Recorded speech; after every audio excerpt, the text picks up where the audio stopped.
देखिए, पहलगाम की जो घटना है पूरे देश की सुरक्षा व्यवस्था पर एक बहुत बड़ा आक्रमण है और ये ध्यान में आ रहा है कि ये इस्लामिक जो आतंकवाद है अंतर्राष्ट्रीय स्तर पर चलता है, उसका एक अंश है, उसका एक भाग है, उससे प्रेरित है। ये भी ध्यान में आ रहा है मीडिया के माध्यम से कि जो हमास है उसके ही कुछ लोग जो स्थानीय स्तर पर सपोर्ट करते हैं और स्लीपर सेल के रूप में काम करते हैं, उनका भी हाथ है। लेकिन महत्वपूर्ण ये भी है कि इस राष्ट्र की पहचान हिंदुस्तान के रूप में है, सनातन धर्म की मूल्यों के रूप में है, तो इन्होंने टारगेट किया है सीधा हिंदू समाज को और सीधा ये कहा है कि आप कलमा पढ़िए, आपको कलमा पढ़ना आता है तो हम बचाएंगे। तो ऐसा लगता है कि ये केवल मुस्लिमों के लिए, उनको संरक्षण के लिए है, लेकिन हिंदू समाज के विरोध में है। ये इतना बड़ा आक्रमण है कि जिसको जन्नत के रूप में कश्मीर को जानते हैं, पहलगाम हम भी गए हैं, देखा है, आनंदित करने वाला स्थान है,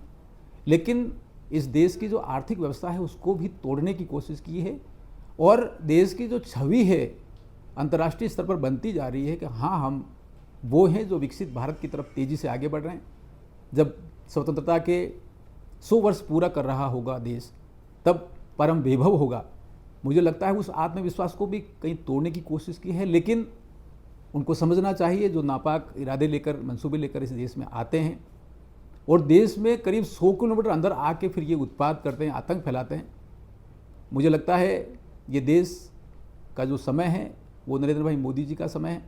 56 इंच की जो छाती है उसको ठोक कर काम करने का समय है और सर्जिकल स्ट्राइक देखा है, पीओके में जाकर जो आतंकवादियों के जो अड्डे हैं उनको ध्वस्त करने का समय देखा है। हमने ये भी देखा है कि कैप्टन अभिनंदन जिस तरीके से आत्मविश्वास के साथ पाकिस्तान से वापस लौट के आते हुए देखा है। मुझे लगता है ये नरेंद्र भाई मोदी जी की सरकार निश्चित रूप से कोई एक बड़ा कदम उठाएंगे। अभी जो 5 कदम उठाए हैं, सिंधु जल समझौते को उसको स्थगित करते हुए, पाकिस्तान के जो नागरिक हैं उनका वीज़ा है उसको रद्द कर दिया है, 48 घंटे में यहाँ से जाने को कहा है, जो दूतावास है उसको लेकर जो निर्णय लिए हैं और जो अटारी बॉर्डर है उसको बंद करने का जो काम किया, मुझे लगता है ये एक संकेत है, एक यात्रा है। लेकिन मन में विश्वास है और आग्रह भी है राष्ट्रीय नेतृत्व से